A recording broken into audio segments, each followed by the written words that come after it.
భద్రాద్రి కొత్తగూడెం జిల్లా చెర్ల మండలం తేగడ గ్రామ నివాసి అయిన మద్ది లక్ష్మీ నరసింహారెడ్డి అను వ్యక్తి ఆయన ముద్దుల కుమార్తె పేరుతో సహస్ర 9 న్యూస్ అనే పేరు మీద ఎలక్ట్రానిక్ మీడియాను శ్రీ శ్రీ శ్రీ వీరభద్ర స్వామి వారి సన్నిధిలో వారి దంపతులు పూజ కార్యక్రమాలతో ఘనంగా ప్రారంభించారు. ఈ సందర్భంగా సహస్ర 9 న్యూస్ CEO లక్ష్మీ నరసింహారెడ్డి మాట్లాడుతూ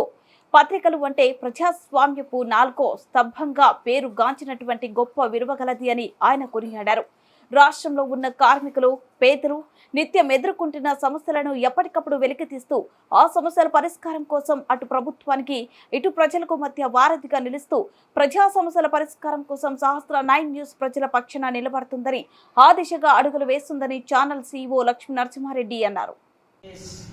నామపవస్రవస్తమం జ్యేష్ఠరాజం బ్రహ్మణాం బ్రాహ్మణస్పృగానశ్వన్మన్నాథభైస్తేరసాదనం శుక్లాంబరధరం విష్ణుం శశివర్ణం చతుర్భుజం ప్రసన్నవదనం ధ్యాయేత్ సర్వవిఘ్నోపశాంతయే అవజాననపద్మార్కం గజాననమహర్నిశమనేకదంతం భక్తానాం ఏకదంతముపాస్మహే శ్రీమహాగణాధిపతయే